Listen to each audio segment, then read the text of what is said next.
A gente conversava aqui antes, o Ferrez fez um desabafo aqui, colocou um tema, a gente conversou antes de começar o programa. Assim, tanto eu quanto o Ferrez, né, quando vocês divulgaram e tal, que a gente viria, recebeu uma crítica e tal. E a gente decidiu vir, eu decidi vir pelo menos particularmente, porque eu acho que essa cultura do cancelamento, de não fazer o debate, eu acho que é uma cultura péssima, uma cultura que não ajuda. Mas eu acho que quem tem que chegar aqui e colocar essas questões de uma maneira franca na mesa. E debater, assim, e vir mesmo discordando do Monark na posição que tomou, na polêmica que teve. Porque eu acho que, assim, você colocou o tema da liberdade de opinião. Você falava, porra, isso não pode ser tratado como um crime. Se a gente olhar, cara, assim, vamos pegar Código Penal. Se eu chegar aqui e falar, porra, eu acho, minha opinião, certo? Que quem é ali lá fora, o Igor, se sair ali, tem que tomar uma sova por causa disso. Isso é um crime. É incitação à violência. Eu tô ali... E principalmente quando se tem microfone. Mais ou menos, né? Porque pode não ser também. Você fala assim, o técnico do Palmeiras aí fez uma cagada. Puta, alguém tinha que matar esse filho da puta. Você pensa e fala isso. Não é um crime, né? Não, cara, mas assim, existem formas e formas. Mas aí o cara leva um rojão pro Japão e estoura o olho do outro com o rojão e mata o cara. Assim, não, mas aí é um crime. Mas então, aí é um crime. Não, mas o crime começa na fala. Não, isso é errado. Mas começa, eu provo pra você hoje. Esse debate a gente precisa fazer. Esse debate a gente precisa fazer. O crime não é só o fazer. Não é só quem aperta o gatilho. Vê só, o Bolsonaro, faz uns anos atrás, não era nem presidente, ele fez uma declaração dizendo, se eu tivesse um filho gay, resolvia na porrada. Beleza. Passou um tempo, né? Uns meses depois, no Rio de Janeiro, na região metropolitana do Rio, um pai espancou o filho até a morte porque o filho gostava de lavar louça. Bolsonaro era um cara que, mesmo sem ser presidente, como deputado, tinha uma rede social grande, tinha um microfone. O que ele fala repercute. Isso influencia as pessoas. Então, uma opinião, ela pode não ser ali o gatilho apertado, mas existe autoria intelectual de crimes. Quando você legitima, né, que um debate... Assim, nós temos que ter limites, bicho. Isso não é falta de liberdade. Né? Depende de como é imposto porque limite. Liberdade absoluta não existe. Não. Em nenhum lugar. Nunca existiu na história, nem existirá. Não, não é possível ser. Numa convivência... É isso. Numa convivência humana, não é? Os limites da liberdade são também o respeito à sociabilidade e aos outros com quem você convive. Claro. Então, a gente tem que considerar quais são as marcas da nossa sociedade. A nossa sociedade tem várias feridas abertas. Da desigualdade, da escravidão, do racismo, do machismo. E quando a gente mexe numa ferida dessa, principalmente quando a gente tem microfone e influencia outras pessoas, a gente precisa tomar cuidado ao mexer. Porque, assim, quando você vai lá e fala, não estou dizendo que você falou isso, acho que você nem falou, eu não acompanhei o debate todo e tal. Fala, ó, você fazer uma fala racista, isso não é um crime. Isso pode impactar no sentido da normalização. O Bolsonaro teve esse efeito no Brasil. Algumas coisas que as pessoas tinham receio de dizer, porque quando elas diziam, não pegava bem. Você chegava e dizia, alguém tem que morrer. Né? Negro, quilombola, pesa 7 arrobas, é inferior. Mulher serve para lavar louça. A sociedade começou a rejeitar esse tipo de coisa e com muita razão. O Bolsonaro chega e diz todo esse tipo de absurdo à luz do dia. Tortura! Tinha que ter matado mais! E por aí. Qual é o resultado disso? O resultado é que isso vai... Aquelas pessoas que de algum modo pensavam assim, mas estavam limitadas por dizer, porra, isso não dá. Elas saíram do armário e todo esse sentimento agressivo, de ódio, de intolerância, de violência tomou as ruas. Essa situação conflagrada que a gente vive no Brasil hoje. É difícil fazer essa conexão, na minha opinião. Por quê? Então, porque é muito simplista. Então eu vou te perguntar uma coisa. O que a gente fez aqui no começo do programa? Em que sentido? A Conversar? gente fez uma propaganda. Ah, sim. Você estimulou as pessoas a comprarem. Claro. Porque você acredita que as pessoas seguem você e falam, puta, esse cara falou bagulho legal, eu vou nessa. Mais ou menos. Eu acredito que o fato de eu falar sobre algo e as pessoas perceberem ouvirem, vai causar uma decisão interna onde ela vai falar se ela gosta da ideia que eu propus para ela ou não. Se ela gostar, ela pode ir um pouco mais a fundo e comprar. Pronto, você respondeu. Sim, eu entendo, isso aí. mas aí que tá. Eu entendo que falas podem ser nocivas para o ecossistema do social das pessoas. Concordo plenamente que pode ser nocivo. O que eu não concordo é a gente passar leis para diminuir esse problema, entendeu? Por quê? Eu não concordo. A partir do momento que você põe uma lei e você dá esse poder ao Ministério Público ou a um presidente decidir o que pode ser dito ou não, ou seja, você começa a colocar regras no que pode ser dito ou não, você abre margem para interpretação, para quem estiver no poder, começar a tirar a voz de inimigos políticos, a voz de grupos minoritários sem força. Mas entendeu? isso já existe, Monark. Eu concordo que isso já existe. Existe. Mas aumentar a força disso não é a solução. Cara, mas- sabe onde está a curva? Desculpa, sabe onde Vai lá, está a vai lá, curva Fred. da sua defesa? A curva está o seguinte, ó. Você está dando um argumento que serviria para as pessoas que precisam. Mas quando você dá esse argumento, ele serve a quem não precisa. Tá ligado? É só discernir, ó. Eu fui preso por apologia ao crime, porque eu escrevi um artigo para a Folha de São Paulo por causa daquela coisa do Rolex, que foi roubado, e eu pus a minha posição em um conto. Ou seja, um conto é uma ficção. Eu inventei um personagem que foi lá e roubou o Rolex, vendeu e comprou uma casa. É uma ficção, beleza? Mas eu fui preso por apologia ao crime. Eu por quê? acho isso errado. Então, mas sabe por quê? Então, mas aí o seu ponto de vista está certo. Porque é o seguinte, eu fui preso pelo lugar de fala que eu tenho. Se fosse um escritor da Vila Madalena, não era preso. Porque Concordo. o lugar de fala dele não é perigoso para o Estado. Concordo. Então, quando você vira a chave do Estado, tá ligado? Aí você é o opressor. Só que quando você abre esse discurso, ele passa pro opressor, tá ligado? Então, tá tendo um som, na minha opinião. Claro. Veja só, não é absoluta de forma nenhuma. Existe, pra mim, a verdade e a verdade, tá ligado? Não é a minha. Mas é só uma questão, assim, de você afinar o discurso. Falar, ó, gente, é até aqui. Porque pra população oprimida, essas leis que você fala, elas existem. Para a população privilegiada não existe lei, irmão. Total. O cara, quando você fala da arma, o cara tem que andar. Todo cara rico que eu conheço anda armado. O cara caminha com a pistolinha, uma mini pistola aqui, na mão. Porque cabe na mão. Então ele caminha, não precisa pôr no short, não faz peso, ele caminha. Entendeu? Sim. Porque o rico pode. Se ele for parado, ele vai falar: não, foi o juiz tal que autenticou. Ah, juiz tal estudou comigo. Olha, meu pai. Então, tudo tem uma coligação. Se o policial, o PM, desinformado, alguns PM desinformados, deixar claro, porque, né, no outro dia os caras falam que eu tô falando todos. 99% só desinformado da Polícia Militar, que parar um cara desse e falar, embigodar o cara vai falar, mano, eu vou tirar sua farda. E o cara tira a farda dele, mano. Quando você vê as pessoas gritando, eu vou tirar você do posto, é porque faz mesmo. Então, a elite já tem esse favorecimento todo. Esse direito que você prega, que é legal, libertário. Eu sou um cara que eu fui do movimento punk, irmão.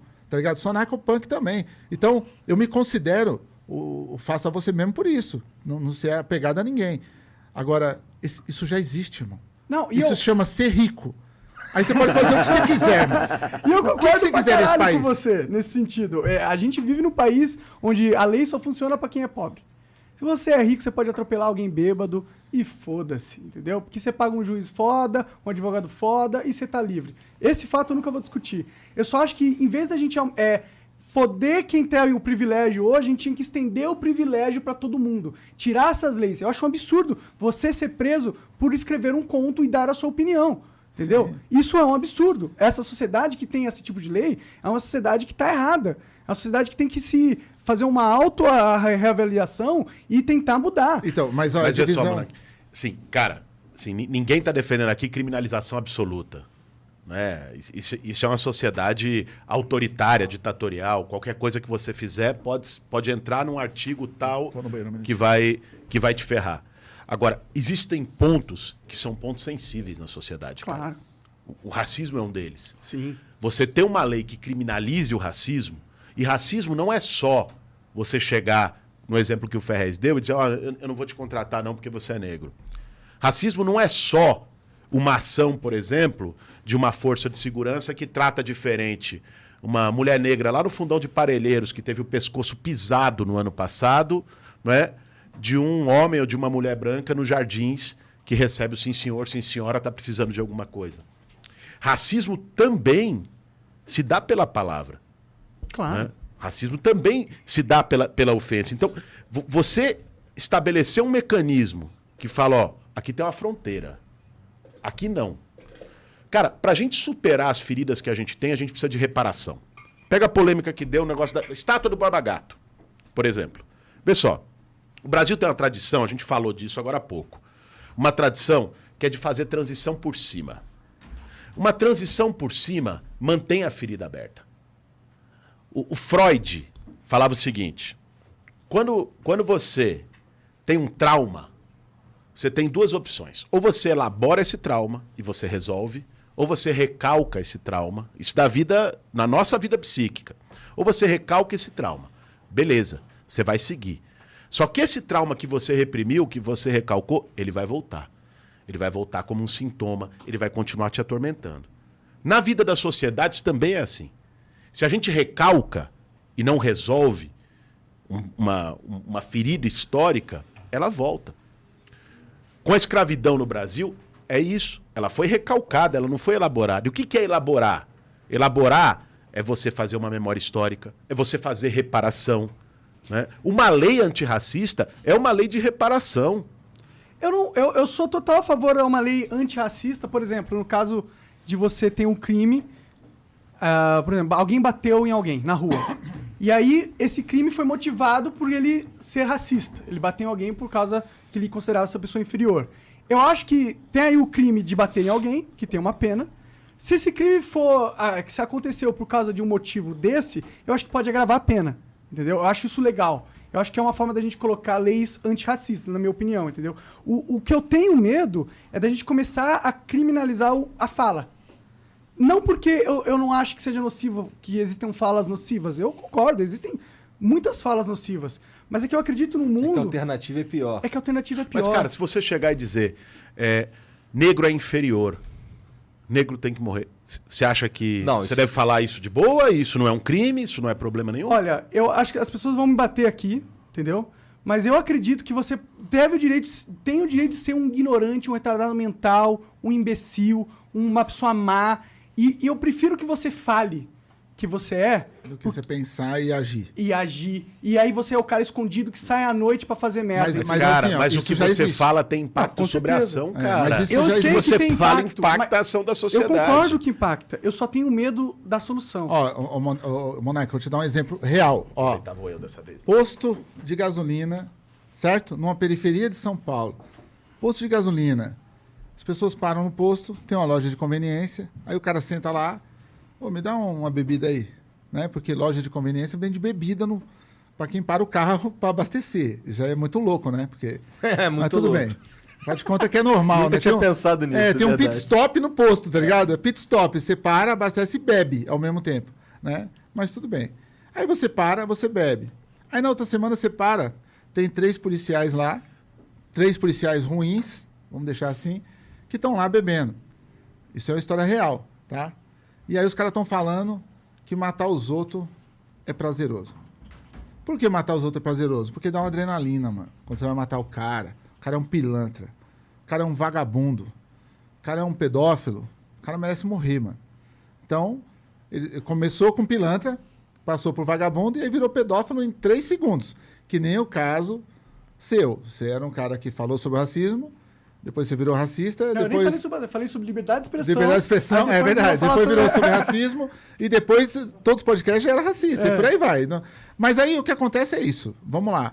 Os 3 policiais estão comentando que matar os outros é da hora, que matar vagabundo... Valeu. Matar vagabundo é da hora. Aqui, para não gelar? Sim, uma parte. Outra parte eu vou socializar, não. Matar vagabundo é da hora, que matar as pessoas é pedófilo. Aí de vagabundo virou pedófilo, porque tem um caso ali com a mina sofreu um estupro, e aí ninguém sabe quem é o culpado, mas sabe que tem um cara ali que vai para julgamento, não vai, então tem que matar esse cara. Aí o cara que tá bebendo ali um cappuccino, ele senta na mesa. E ele fala, mano... E aí isso chama cultura. Cultura. Bactéria no meio é cultura. Uma bactéria no meio é cultura. Aí ele senta ali e ele ouve a história. Porra. Quem é o cara mais foda pra você andar no mundo? Jesus Cristo. Certo? Esse cara já era evangélico. Ele já andava com Jesus Cristo. Eu tô contando pra vocês uma história real. Ele já era evangélico, já andava com Jesus Cristo. É o cara mais foda que tem. Ele colocou os polícias falaram, mano, é isso mesmo. O cara falou, porra, eu posso colar com vocês? Pode. E ele começou a colar. E ele trouxe um primo dele. E ouviu os polícias. Os polícias falaram, mano, Vagabundo tem que morrer, irmão. Tem que matar. E aí os caras criam um bagulho chamado pé de pato, que é matar as pessoas porque estupram as filhas das pessoas. Então, o debate foi resumido, né? Nisso. É pedófilo, então tem que morrer. Todo mundo tem tatuagem? Pedófilo. Tá fumando maconha? Pedófilo. É o monarca? Não sei. Tá fumando maconha? Pedófilo. Então vamos matar também. Aquela cultura, ela se vendeu dessa forma. Sabe onde foi parar isso, irmão? O dono do café, não os polícia, não o cara evangélico que colou, não o primo dele. O dono do café ouviu as ideias. E o dono do café comprou uma serra elétrica, irmão. E o dono do café cortava as pessoas depois que os polícias matavam. Cara, virou toda uma gangue Você entendeu? Olha o poder da palavra. Por isso que Hitler escreveu um livro chamado Mein Kampf. Porque ele vendia Minha Luta e a pessoa lia o livro e falava, eu compro, irmão. Eu compro isso aqui. Então, a Bíblia até hoje, ela manipula muitas pessoas, né? Quando ela é usada de forma errada, a Bíblia manipula, ela cercia. O Torá faz as pessoas se matarem, certo? Faz as pessoas explodir bomba. Então, a interpretação que se dá através do argumento, ele cercia e ele elimina o ser humano. Então, tudo começa na palavra. A palavra, eu não creio em nada, tá ligado? Místico em nada. Mas a palavra, no primeiro livro, e eu li a Bíblia várias vezes, no primeiro livro da Bíblia, qual é a primeira frase que existe? E no começo era o verbo. E a partir do verbo que nasce tudo. Não foi no começo era a luz, no começo era o sol, era o mar. Não, irmão. No começo era o verbo, porque o verbo fez assim, ó. E faça-se a luz. E faça-se a escuridão. E faça-se o inimigo e faça-se o amigo. Então, no começo era o verbo. O verbo, ele é capaz de tudo. Tá ligado? Eu posso transformar a audiência contra você, por isso que eu falei, você tem que tomar cuidado. Ao vivo é foda. Ao vivo a pessoa rouba a mente da outra. Tá ligado? Você traz um pastor aqui, ele converte 2.000 pessoas no seu programa, ele converte. No outro dia o cara repensa a vida dele toda. Entendeu? O verbo é poderosíssimo. Então, quando você coloca o seu argumento, e você tem total liberdade para colocar. Só que não esqueça, mano, que a gente tá num país que, nesse momento, todo o argumento tá em pró. Esse cara aí, quem tá gerenciando é esse cara. Quem já errou em votar nesse cara, que hoje tá fazendo alguns, né? Que não é todos, infelizmente. Alguns, porque quem votou, em vez de comprar gás, nós voltamos a conversar, cara. No Jornal Nacional, falar sobre lenha, irmão. Como acender fogo a lenha. Eu vi uma tá estatística que tem mais pessoas usando forno a lenha do que a gás hoje no Brasil. Pobreza extrema. Mas sabe onde começou isso? Ódio ao homossexual, ódio ao homoafetivo, ódio ao negro. Começou nisso, porque quem votou nesse governo uma parcela, 20%, 15%, 25%, são pessoas que odeiam, sim, as pessoas se amarem, né, do mesmo sexo. Elas odeiam, sim, as pessoas serem negras. Então, o argumento começou nisso. E é nesse estado que a gente está vivendo. 20% dessas pessoas. Eu sou um pouco mais otimista que você, Você é talvez. bem otimista mesmo. Eu sou mais realista. Pode ser, pode ser.